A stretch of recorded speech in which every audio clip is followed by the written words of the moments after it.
Hello, everybody, and welcome back to the DeTalented podcast. We are super excited to be here with you tonight for episode number 39. Before we go any further, let me remind you, let me implore you, let me almost, but not quite, beg you. Click that subscribe button, click the like button, comment on the video, click the notification bell so that every time we drop a video, you know about it. It may just be something that you can do really, really fast, but it will help us out tremendously. As always, I am here with my bestest buddy, the Bane of Bigots. How's that? Whoa. Yeah. You don't like bigots, do you? The Bane of... Oh, okay. So you're not saying I'm Bane. I'm the Bane of existence? The Bane of Bigots means you're their enemy. Is that right? Yeah. Yeah, Okay. man. That's what a Bane is. I thought Bane was just a character. Just say hi before you go Google it. Hi. You know what? Let me say this. Your pace is much better right now. Well, I thought about it a little bit, but, it is what it is. The noun Bane refers to anything that causes harm, ruin, or death. To bigots. And all along. So that makes sense. The Bane You're the of your Bane existence. of Yeah. bigots. That makes sense. Batman had an enemy named Bane. Bane. That was Remember what that's where my mind went to. But Really? Just to Yeah. being a monster? But man, your pace is so much better. Let me say Well, that. You were I'm just still excited. you were amped up. But now you're excited, but you're at a reasonable pace. I got that out. You got that out. You're welcome. Oh man, it's one of those things. Anytime you do, you shoot and you record, little things happen.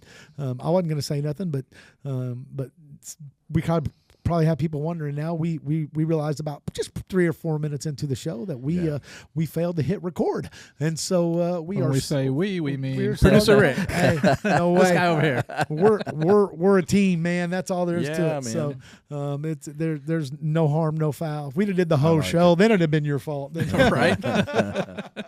Oh man. But Jimmy, Yes. what's been going on, man? We were talking a little bit. Let's just go into it. Let's go into that. And we said that you had a couple shows this weekend. How'd it go, man? Go ahead, tell us about that. They went great. Had 2 shows. Very, very fun. They more fun than normal. And you sang a song for the first time because Are you we like getting into that? We're going to get into it. Right. Yeah, Okay. I don't agree that we should suppress that talk. I think that no suppression, huh? I think that I think it's a good story, and I also Good think story. that that's good. I bet a lot of people aren't aware of that. Yeah. Which you're going to say in a minute. But like you said, one of the things you like to do is you like to invite crowd participation. So you go ahead. I do. So that's what I do. I often ask for requests, and I don't shy away from a song normally if I've not heard it or really am too familiar with it. I'll give it a shot. I mean, what's the worst that can happen? Nothing, really. I can crash and burn. Yeah, I've done that a million times. And It doesn't hurt matter. my feelings. No. It doesn't matter. Anyhow, somebody requested some Elvis Presley.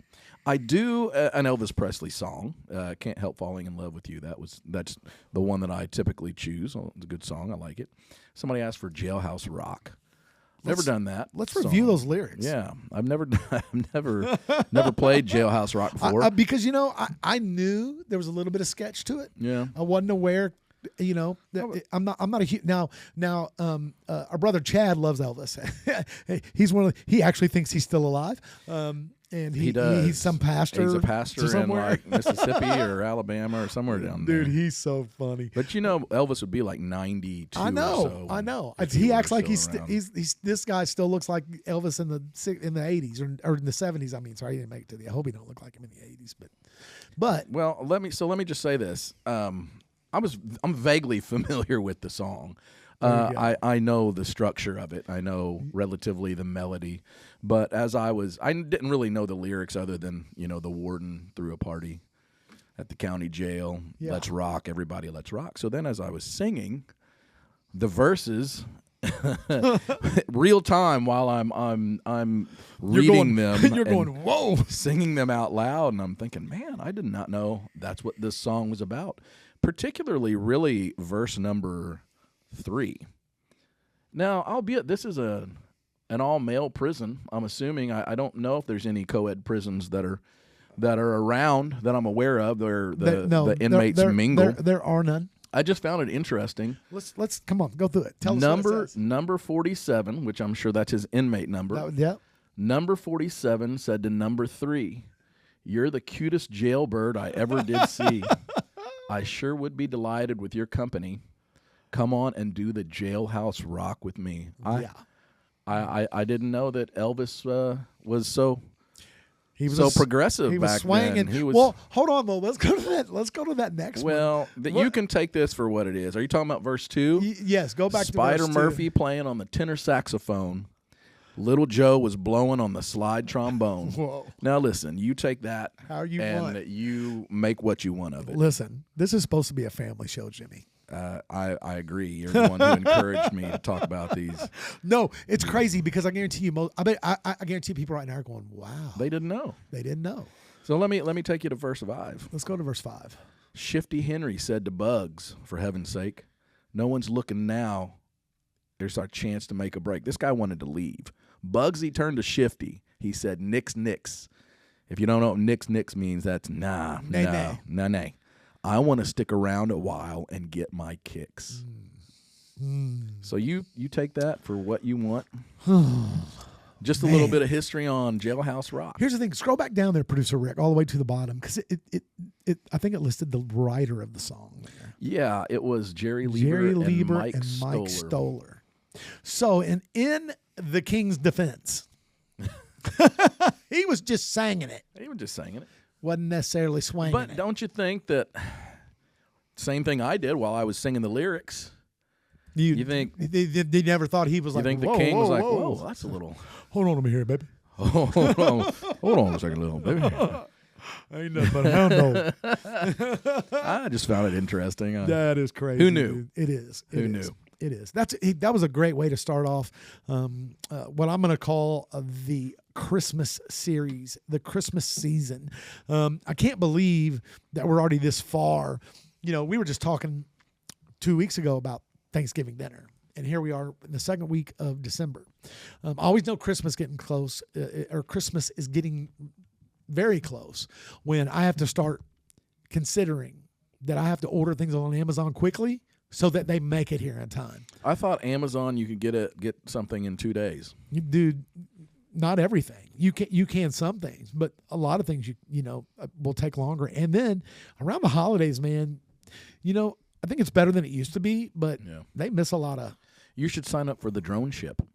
Well, they don't have that yet, do they? They do. Where you can get stuff dropped off at your porch? Yeah. Is that what that is? With a drone.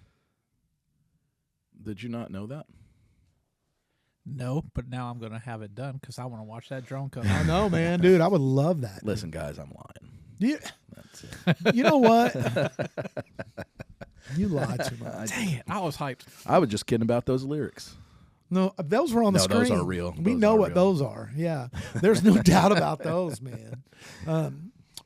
Anyway, then you're worried about getting your Amazon. I'm not worried about it. Let me ask know. you an honest question. Yeah. You gotten my gift yet? Yeah. Have you? Yep. All right. It was my turn to lie. Got him. Got him. Yeah. Hey, listen now. I got something in mind for you.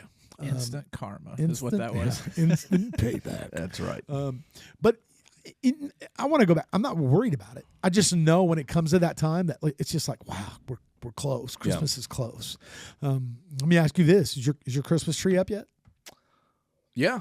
How long has it been up? I don't know. I went to play. Well, I went to play my shows this weekend, and when I came back on Saturday night, the tree was up.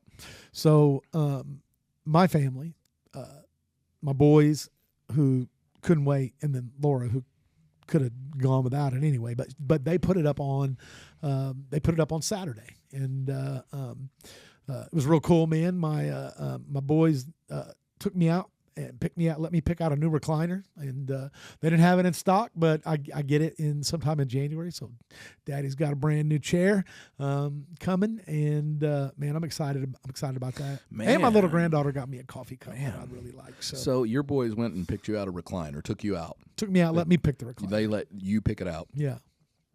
So I was in Tampa a few months ago for work, and I was gone probably 2 days. And albeit I don't have a very large house, and my middle son, Cane's not your middle son. Yeah, he is. Who's my middle son? Oh, no, you're right. Man. So I guess this story is going to prove why. He really gave him over to me. He's like, taking forever. So here's the deal. He didn't even argue. He's like, yeah, he is. Oh, no, you're not. I was thinking of the dog, too. I'm sorry. Oh, and Gavin. That, to my defense, I was thinking of those.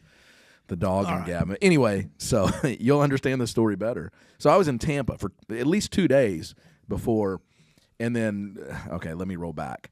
Sarah and Jay and Kane, which are my two sons that live with me. Michael is their brother who is married to Rachel. They your true middle son. And my true middle son. They went to Mike's for something. And out of nowhere, Kane was like, hey, where's Dad?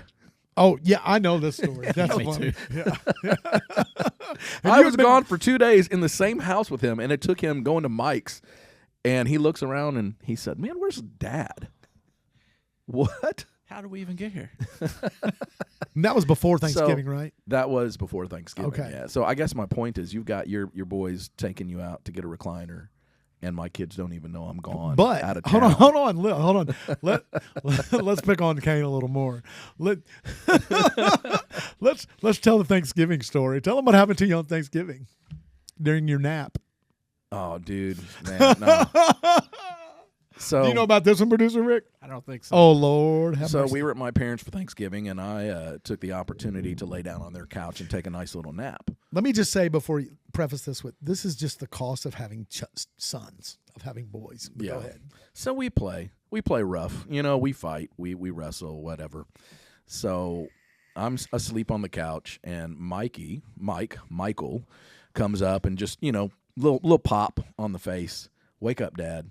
Okay. So then out of nowhere, unbeknownst to me, Kane comes up and wake up. You just hurt your hand. You know That hurt my hand. So you can imagine how bad my face hurt. Oh, it's on your that face. Thanksgiving. Yes, dude. Dude lit him up. It lit him up to where he told me it was like he had to be like,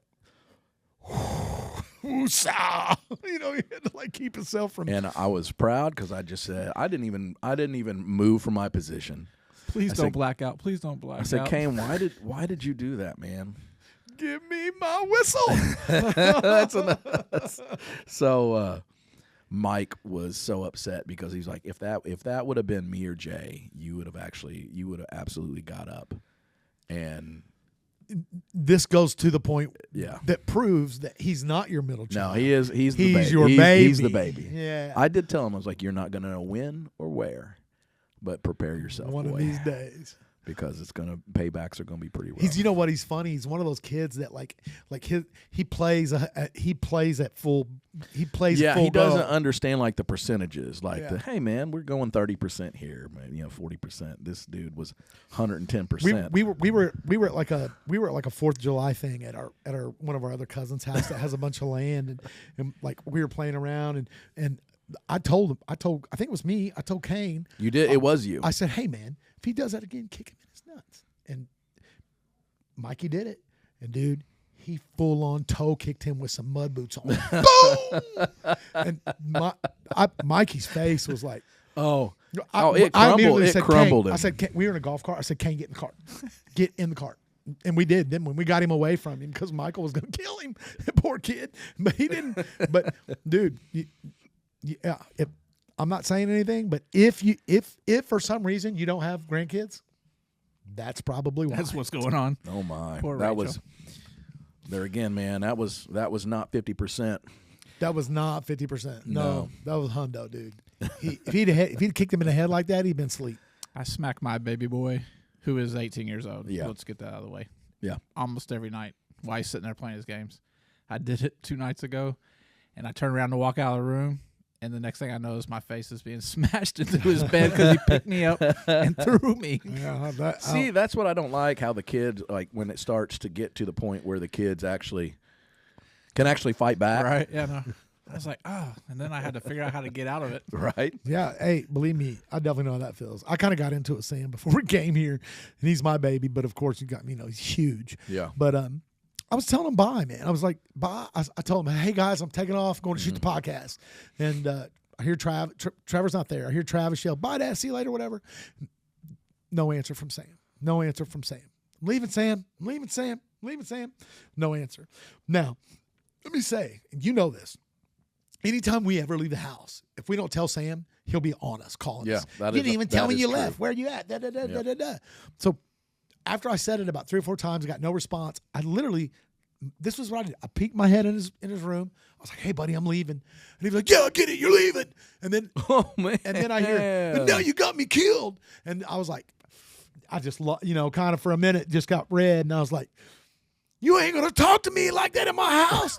But I was walking away the whole time, going to my truck. He chased me out the door. I was like, no, that's disrespectful. You have any idea how disrespectful that is?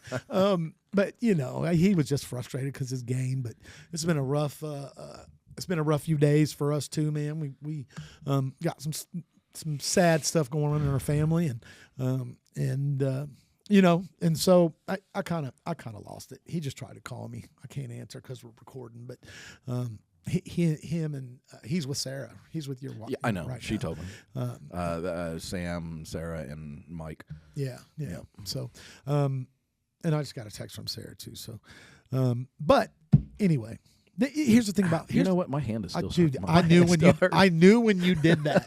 As soon as you hit the table like that, I can't wait to hear that it. was for effect. But dude, now I regret it. Is that what your face felt like? Yeah. Dude, Like your hand right now? Pretty much. Yeah. No, Pretty much.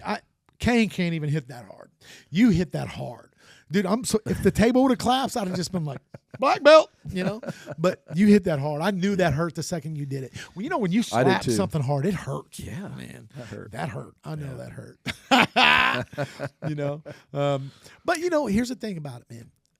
With every family comes some family drama, some family trouble. Of course. But sometimes it goes too far. Ooh, man. Can you imagine being an 8-year-old girl? You open up the door on Christmas Eve and you see Santa Claus and you're expecting to get some gifts, and all of a sudden Santa Claus shoots you as an 8-year-old little girl in the face, which is exactly what happened in this little case that we're going to talk about today.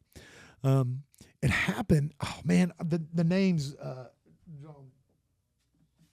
Covina, California, in 2008. This family every year had a big Christmas Eve party. One of the daughters, one of the females in the family, had been married to this fella, and about a week earlier, before Christmas Eve, her divorce to her husband was finalized. They're at their Christmas Eve party, and her ex-husband shows up. They don't know who it is at first. His name's Bruce Pardo. And he was dressed in a Santa suit. And he came in, like I said, the first thing he did was what they did was every Christmas Eve before midnight, they played poker. So all the people old enough to play poker was playing poker. The game was almost done. They get it. The doorbell rings. The little 8-year-old girl runs, answers the door. It's Santa. Boom. He shoots her in the face. He walks in there. He's got gifts wrapped up, but they're actually guns. And most of them are just in boxes and bags. But then he's got this one big gift that's actually on a dolly, like a 2-wheeler. And it's a homemade incendiary device, otherwise known as a flamethrower. He opens fire on the family at this Christmas Eve party. And at the end, ends up killing 9 people. And some of them survive, but dude, you talk about crazy. It's the Christmas season. So I thought, well, we've been talking a little bit about true crime, some things that have been going that go on. We've talked about some other incidences and serial killers and things like that.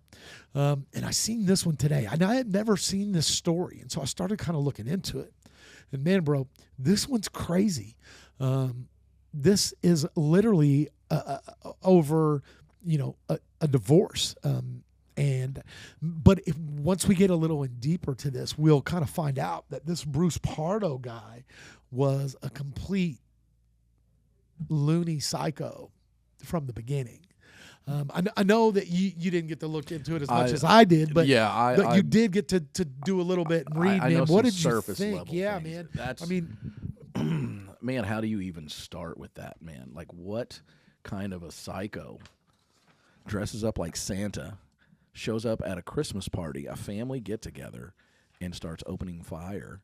And his first victim was an 8-year-old child who survived, though. Correct? She did survive. She did survive. But here's the thing.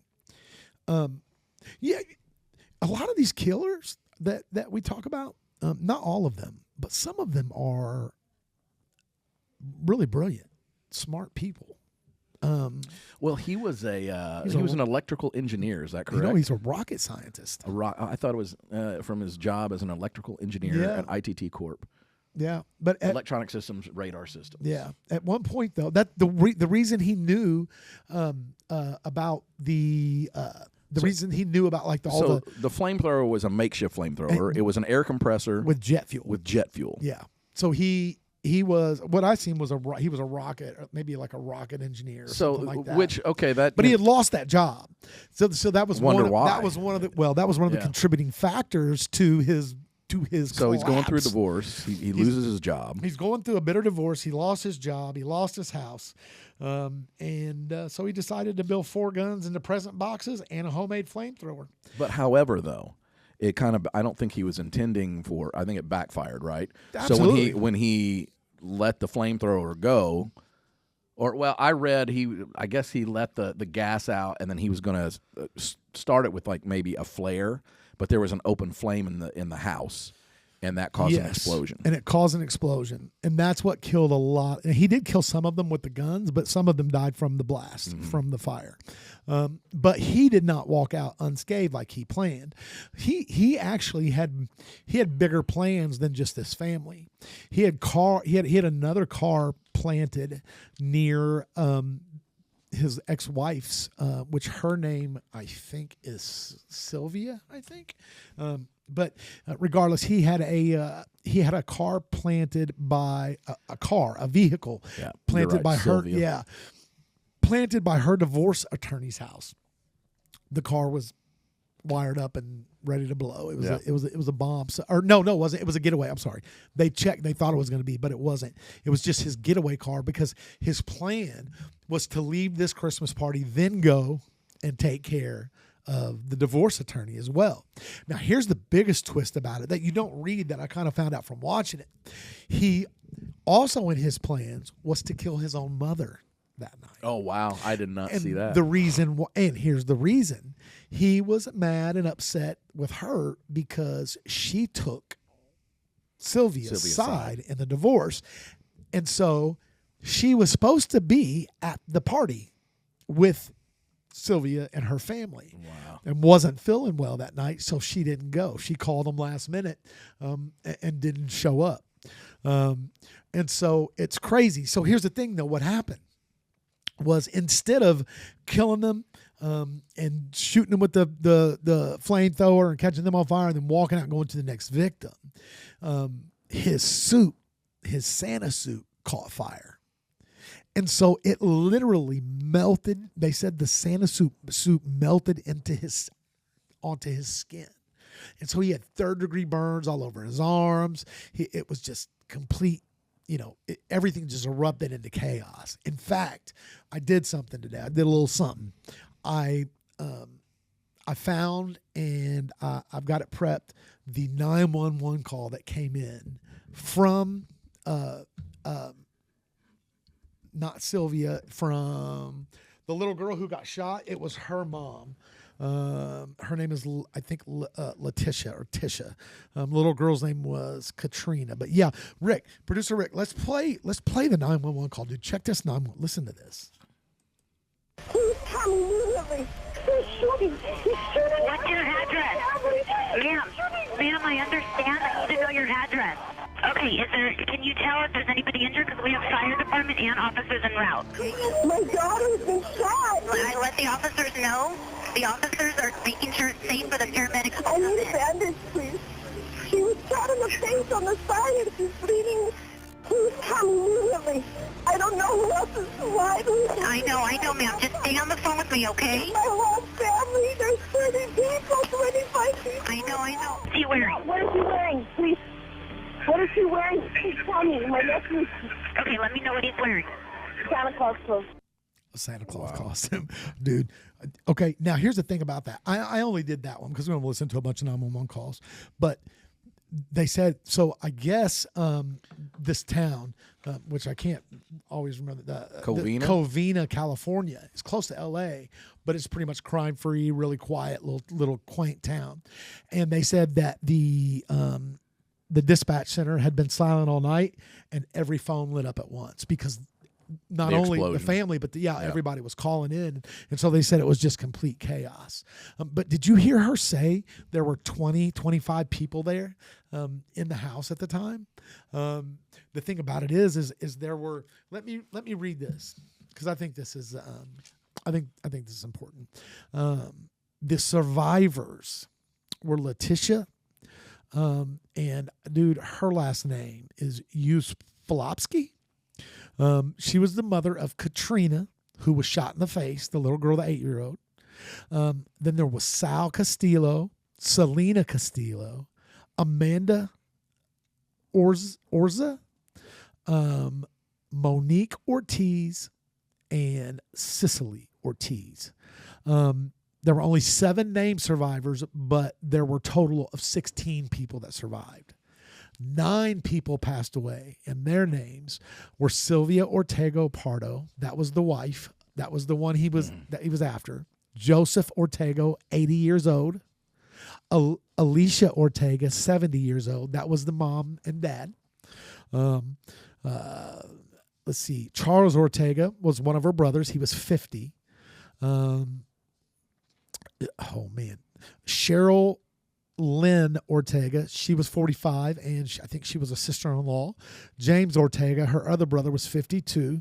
Teresa Ortega was her sister-in-law or sister, I can't remember which one, and she was 52. Alicia Ortega Ortiz was 46, and then Andre Ortiz was only 17 years old and died. So this guy took out a massive amount of people, and his plan was to even take out more, and it was all over this divorce, right? And so here's the thing they said is when she first, so she had a previous marriage, and that marriage dissolved normally, and then when she moved back to Covina, she had met this Bruce guy, and by all initial, signs, he was a great guy. Mm-hmm. He treated her kids great, loved them, treated them like that, they were his own. She said, he had dreams of becoming a dad himself because he wasn't a dad. Okay, hold on to that thought. And he just was very good to her and just seemed like kind of like a dream guy. Was very funny, was very friendly, was very outgoing. He lost his job and apparently gained a lot of weight, and became very, very introverted, didn't want to go out, didn't want to do anything anymore. And she just felt like she was kind of growing apart. And so she filed for divorce because, for normal reasons. But then her divorce attorney found out that he had a son that he did not tell her about. And the son was disabled because of a very bad brain injury. Now, turns out what happened was the mother, his first wife, left the baby alone with Pardo. And when she got back, Pardo was still in the same space that he was sitting in on the couch. And the toddler, the baby was a toddler at the time, was at the bottom of the pool. And so they pulled him out, and he survived, but they said almost in a kind of like a vegetative state.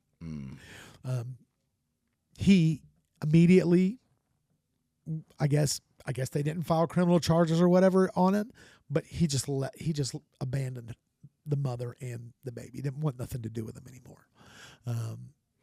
And then later on, met Sylvia, kind of put on this big show, and then his true colors, I guess, started coming out. And then eventually all of that equated to this horrific night where these innocent people, right, this innocent families having a Christmas party, dude. And so you figure 17 survivors and 9, what's that, 26 people? So there's 26 people at this party, man. And he mows half of them down, right? Almost, not half, but a great deal of people that he kills. And they're, that's the thing about this is, man, these people get so crazy. And then they kill people with nothing to do with. Okay, like I read, there's a 17-year-old boy that died in this. What could he have possibly? What skin did he have in that game? You know what I'm saying? The 8-year-old. Yeah. Oh yeah. Just perfect for example. just for answering the door. Yeah, literally, bro. Right? An 8-year-old girl. Can you? An 8-year-old girl. What kind of mindset do you have? Monster. He's a monster. Well, so okay, let's go back to the first marriage and his child. So is it thought that he threw the child in the pool, or was he not paying attention to the child? He got out, fell in the pool. You know what? That's a good question. Yeah. And I think producer Rick can probably help us and search a little bit about that. But I think it was more negligence than him actually doing it. But look, if Bruce will shoot an 8-year-old in the face, Bruce will chuck a baby in a pool. Yeah. And here we go back to the whole thing where we talk about this all the time. And it's like, man, it's still unacceptable. But if you just went in there and killed your wife or whatever, I can more wrap my head around. Okay, you were mentally distraught. A crime of maybe passion, right? Yeah, you lost it. But this took some planning. Oh, huge amount of planning, right? Yeah, man. The guy, yeah, absolutely. Look at Bruce Pardo's first child. Yeah, first family. Lost job. And this was back in when? 2008. This was 2008, Okay. so it was a while ago. He wasn't paying child support either, what I read. And then when she left him, she wanted child support for her family, her kids too. And he was. Who, Sylvia? Okay, so he wanted. And he's not. She wanted child support Yeah. for her children, not by him. Somewhere in there, I read he told his coworker, she's taking me to the cleaners. Yeah. Yeah, and maybe so. But regardless, that's still not a reason to kill her, and it's definitely not a reason to kill an entire family, right? He literally tried, dude. He wiped out generations of people, and to have and maybe what I don't think his plan in the beginning was ever to kill himself.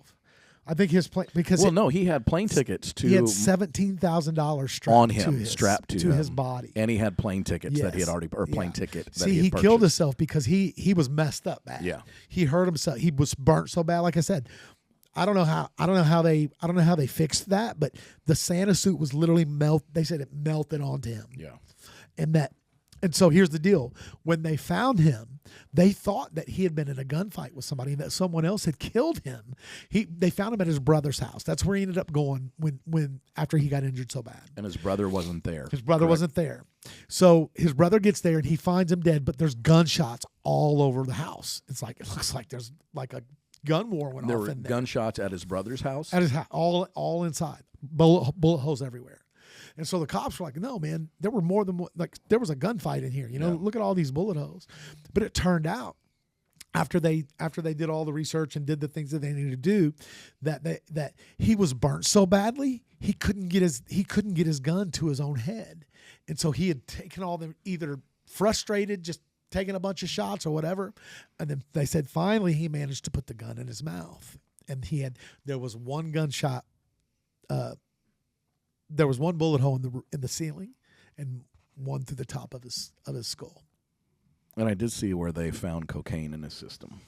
Yeah, okay, did they? You know, that's funny because I did see where they tested him for drugs, but I don't remember hearing the results of those. But it's just so sad that that many people lost their lives because this guy, you know, had some whatever kind of breakdown that he had. Didn't have the ability to either, you know, rehab himself or work his way. I mean, you know, and I'll say it again. We said it when we were talking about the some of the serial killer stuff a couple of weeks ago. Is there's bad people and there's criminals and then there's evil people. Yeah. Man, anybody who would shoot an 8-year-old little girl in the face as soon as she opens the door, that's pure evil, man. This dude wasn't bad; he was evil. Yep. He was all the way gone. And you know, I don't you know, I don't want anybody to go there, but I would say from the second that bullet entered his brain, he learned that day. He found out. You know, because he had to face God, and that was not a good thing for him. Well, so it looks like payment. Yeah, he would keep the house. She would get a $10,000 payment and the family dog. That's what did it. The dog. Hey, you saw John Wick.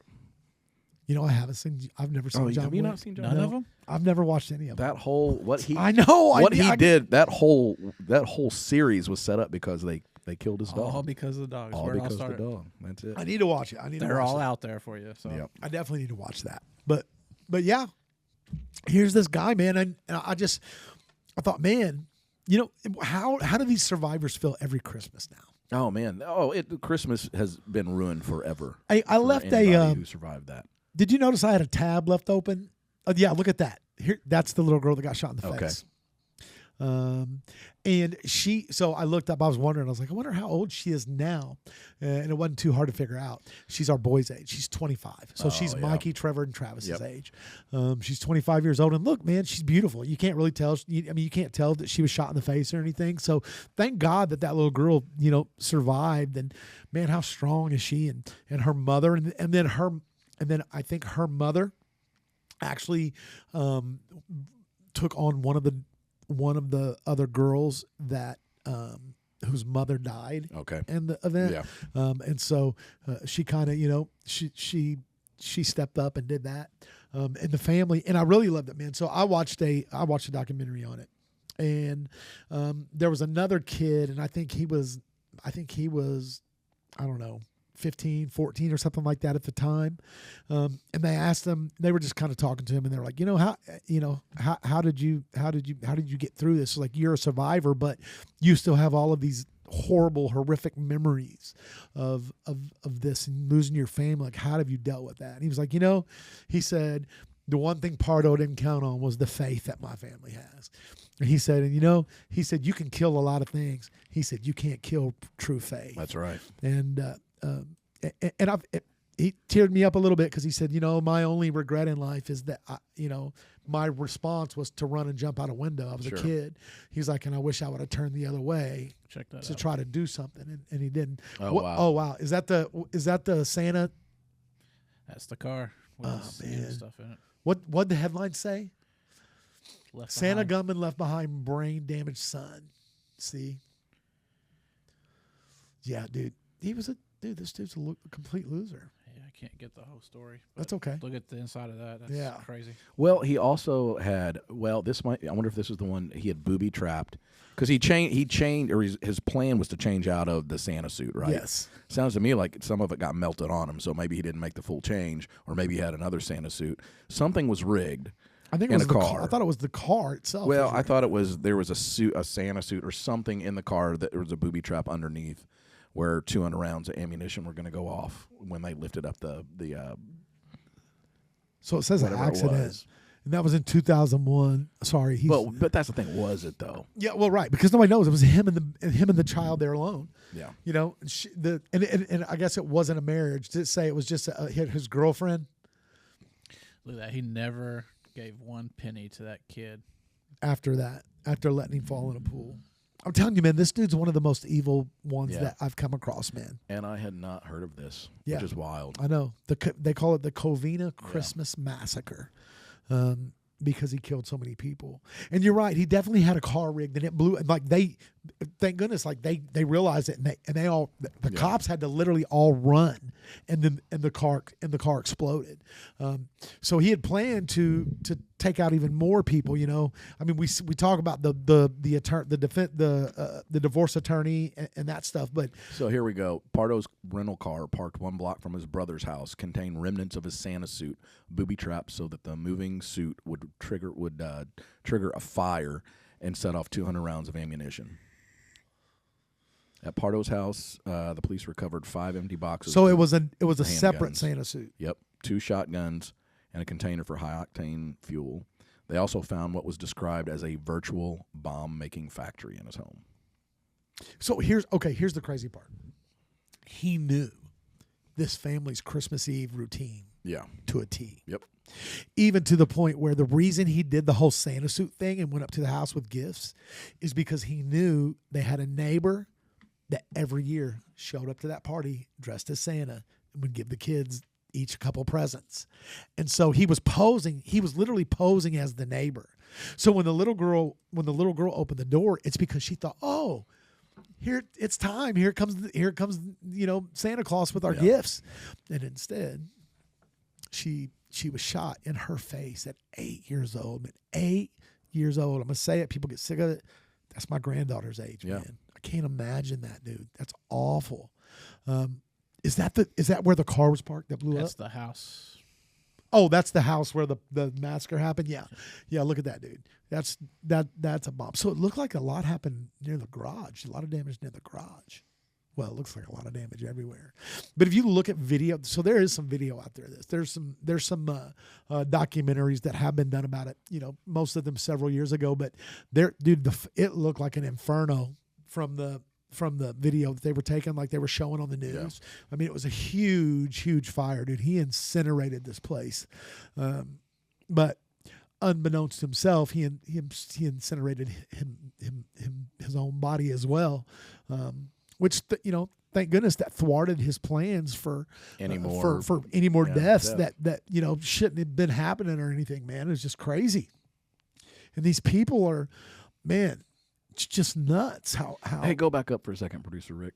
Is that the look to the very top left? Is that the device? Yep, that's it. Santa suit killer lost his job wife before attack. That was the homemade. Look at that, man. It's just the air compressor and a canister of jet fuel. That's it, dude. So he had it all pressurized and ready to go. Yeah. But the only thing you keep saying there was, and I'm not disputing. I think you're probably right. But you say there was some kind of open flame in the house. It must have been the fireplace. It was Christmas Eve. I bet they had a fire going, and that jet fuel was probably spitting out a little bit of, let's do that. Let's look. Can we find out why the device lit? Here's what it says. Police believe the fire was intended to be ignited with a flare, but when the fuel contacted an open flame in the house, there was an explosion. Okay. I mean, and that's speculation. Yeah. But I'm pretty sure, I bet you they had it's Christmas Eve. There was probably a fire. And it looked like, I bet you they had a fireplace, and I bet you that's what did it. Because dude, that wasn't instant. That didn't happen right away. He was in there shooting the place up for I don't know how long. Well, that's the thing that had to be well into it. You would think. So this is what it says. Pardo had apparently planned a detailed escape. He had rented multiple vehicles and parked one near the house of his ex-wife's divorce attorney, full of supplies and maps of the Southwest and Mexico. The police think that the attorney might have been a target, more than likely. Pardo had also made plans to visit a friend in Iowa and had purchased a Christmas morning plane ticket from L.A. to Moline, Illinois. I've been in Moline. Yeah, I've been up there. He was also carrying cash strapped to his body. So then He had a plane ticket to Moline, and he also had maps of the Southwest. He was going and to Mexico, man. He was going to break. He was going to go live his life. Yeah, he intended on getting out of this. Yeah. He had no intention of killing himself. Yeah. He did that because he injured himself so badly. Yep. He was probably going to be maimed the rest of his life. He's going to walk around with a Santa suit melted on him all the time. He was going to have to go to prison and be yeah. the guy that shot an 8-year-old. Yeah, exactly. Yeah, exactly. He's going to be playing that trombone. Yeah. He was going to be trombone. He was going He was- to. I think it was a rusty one. oh boy, Oh man, he would have been doing the Jailhouse Rock. he would have. Yeah, whether he liked it or without not. a doubt. Man, dude, it's crazy. And man, here's the thing. Like, I looked. We've been doing this. Like I said, we've been doing this true crime. So I thought, man, let's look up like something that happened. Around Christmas time, and I knew, no matter what it would have been or came out to, would have been sad. But man, this rocked me. I was like, wow. I was like, I've never heard this, and this man, he eliminated half of a family, man, and I don't mean just like an immediate family. Like he took out both her brothers, both her sisters, her sister-in-laws. Yeah. He took out her nephew of 17 years old. She died. He took out the wife. She died. Yeah. It's like, dude, how do grown men get to the point or not get to the point in their life where they can't contain? How big of a baby or whatever what narcissists are. They talk about these narcissists all the time, like Ted Bundy and we talked about the Green River Killer, the Railroad Killer, whatever. They're narcissists, but really, man, when you think about that, they're just so selfish that all they care about is their self, to the point where if you do something that or are something that they don't like, they can kill you with absolutely no empathy or sympathy or remorse, man. But you know what? Every great once in a while, someone lives. And so I want to make can I make a big announcement right now? Yeah. And I want to read because I want to make sure I get my dates correct. We're talking about monsters. And speaking of monsters, on January 8th, we're sitting down with Holly Dunn, the only survivor of the Railroad Killer. We covered him last week. She watched her boyfriend get murdered. She was assaulted, and she literally crawled to safety with a broken jaw and stab wounds, I believe, and still helped catch him. So everybody mark your calendars. It's going to be a really heavy episode. And that episode will be airing on, what is that date? January the 8th. January the 8th, which will be what episode? This is 39. That will be episode 41, 42. Sounds right. Yeah. So super excited. Mark your calendars. The sole survivor, Holly Dunn's going to come on the show, and she's going to talk to us. And man, big thanks to her for agreeing to do it. We're just looking forward to letting her tell her story. Not only did she survive, she has thrived. She has thrived. Her life has really been a testimony of somebody taking something and turning it into good. Into good. I've had the opportunity just to chat back and forth with her a little bit on social media, where she's seen the episode we talked about it, and she made a comment, and I was like, "Whoa, wow, that's awesome!" You know, and man, so I went off. I read. I'm not quite done with it, but reading her book called Soul Survivor. It's available on Amazon, and we'll talk more about that later. But you definitely go buy her book. She is definitely the example of, hey, and she's a person of faith, and and her cause is continuing to help people to help this people. day. Yeah, absolutely. Absolutely. Yeah, look at the good that she has. And we don't want to spoil accomplished. too much because she's coming on the show. But excited for definitely an example of God using things, for sure, even bad things, for good. And so, man, super excited to have Holly on the show at the beginning of the year. I think it's going to be a banger, man. I think people are going to learn a lot. It's going to be super cool. I'm looking really forward to it, man. Really, really, really am, man. So, but I think that's enough of the downer Debbie stuff, man. Let's talk a little more about some other things, man. What's your holiday plans, bro? What are you doing? What are you doing for Christmas? What are you doing Christmas Eve? What are you doing? Oh, I know what we're doing for Christmas Eve. So we'll go open some presents. We'll come to church, and then we'll have Christmas Day. I like Christmas Day. Christmas Day is usually we just hang out at the house and it's low key. Then on the 26th, I've got a show on the 26th. So, yeah. Do you? Where's that at? Is it a private show? No, that's at Bud's. So, Jimmy, So- you heard it here first. You heard it here first. Jimmy DeTalent, Close the by. acoustic masterpiece. From 6 to 9, Yeah. I believe. That's usually what they are, 6 to Yeah, 9. 6 to 9. At Bud's Rockin', what's the rest of it? Bud's Rockin' Country Bar. That's I where believe. it's at. It's on West. If you're in the Evansville, Indiana area, it's on West Franklin. Man, we'd love to see you there. We're usually all there rooting him on, and come and see an acoustic master, Yeah, Mr. baby. James DeTalent, man. I'll even play Jailhouse Rock for you. Man, I bet you will. I will. You know that's your new favorite song. It isn't is. I've added it into the set. Oh, Every man. show. I throw you stuff all the time, and you never play it. Can I get You- a request? It's like you you looked didn't- right over me. You didn't throw me Jailhouse Rock. That I did not. What is Hold on, what kind of what? I want to know what songs producer Rick throws at. Are they ones that you're just like, I can't do that? No. Strangleholds usually. He's like throwing out. You know what? I'm going to surprise you one night. I'm going to Yeah. play some Stranglehold on the Oh, acoustic. man. I've asked that so many times. I usually come up with some other good ones, but Can you play some Beastie Boys? You know, I think I have. You heard you I play have- some yeah, Beastie Boys. I'll do some before. Beastie Boys. Yeah, man. We'll do that. and, Fight you for know, your right to party. Yeah. Yeah. You don't. You usually don't shy away from very much. I don't. Not too much. I know that. I but, guess except for Stranglehold. hey, can you play some Rage Against the Machine on that acoustic?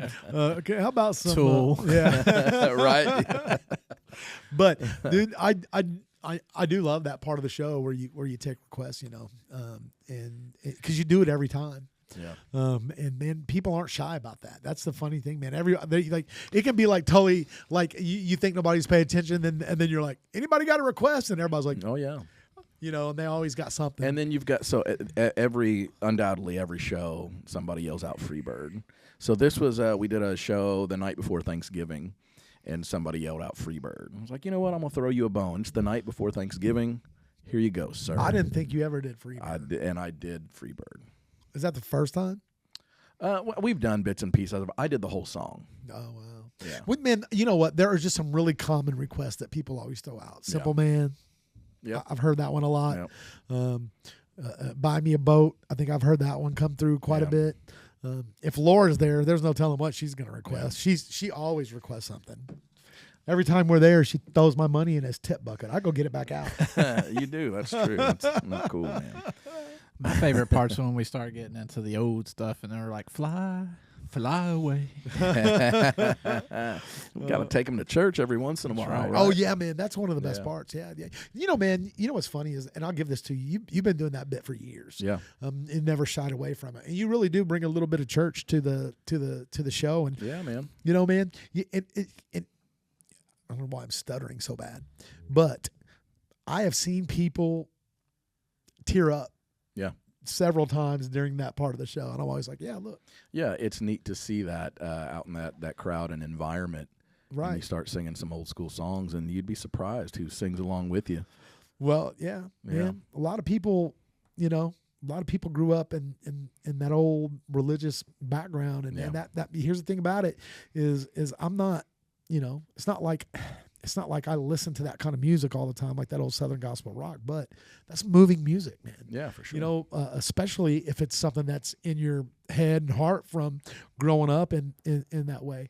And I think I always think that's great, man. And we literally have people that go to our church that met us through, you know, being out Yeah. and mingling with them at your shows, man, and Yeah. you doing that bit and kind of saying who goes to church, and you always say I do every Sunday. I go to Yeah. this church or whatever, and it's not about the church that we attend.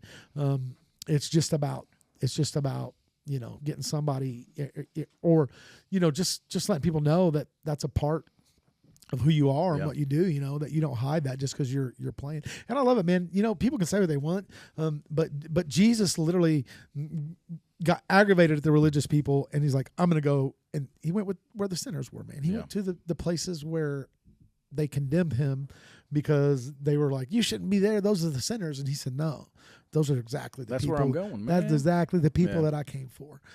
So for those of you that think, I've seen I don't know. I don't want to get into that on here. I seen a post earlier this week, and one guy was just saying how thankful he was and that God was good, and a guy commented and said, man, I love you, brother, but I just can't agree, because no matter what you say, hell was created for, as a place for God to punish people, and no matter how you put it, that's cruel. And I just want to say to everybody that thinks that's true, it's not. God did not create hell for humans. Hell was created for the devil and the angels who followed him. So, we're not this ain't a church podcast, but we always will glorify God. And we're all three men of faith, and we'll never be ashamed of that, man. And I will say, we're getting up on the end of the show here. I'll end it and say, man, Jesus loves you. I was waiting to insert that. Well, amen, brother. Well, go ahead, man. Amen, brother. All right, there it was. Jesus loves steel guitar too. Just so you know. Jesus loves steel guitars. Yeah. Jesus loves the Dallas Cowboys. Jesus loves peanut butter on pancakes. And Jesus loves you. Hey, We're a little out of Perfect. control with the Cowboys stuff here. Hey, man, everybody's got to be a fan of something. But here's the thing about that. I feel totally confident in saying that's the truth. Do you? Yeah, well, but it's because Jesus loves everybody. Oh, true. So, Facts. so Jesus loves the Big Colts. win over there. Jesus loves the Bengals. I think Jesus loved the Eagles, but it's a little bit hard. For sure. Well, as always, don't forget, one more time, click like, subscribe, comment on the video. We would love to hear your thoughts. We read every comment and reply as often as we can. It would be a great help to us. We're trying to get this thing to 500, and then we're going to move on to 1,000, and That's then we're right. going to move on to 10,000. But That's right. 500 is the first mark, and at that 500 mark, don't forget, we're going to have a big giveaway. We don't know what it's going to be yet, but it will be huge. So like, subscribe. Don't forget, on January 8th, we will be sitting down with the sole survivor, Holly Dunn. Mark your calendars. It's going to be fantastic. And as always, nobody says bye like the Bane and Bigots, Mr. Jimmy DeTalent. Bringing it back around. Well, bye. All right. Man, that was such a crazy story. That was nuts. Heartbreaking. Yep.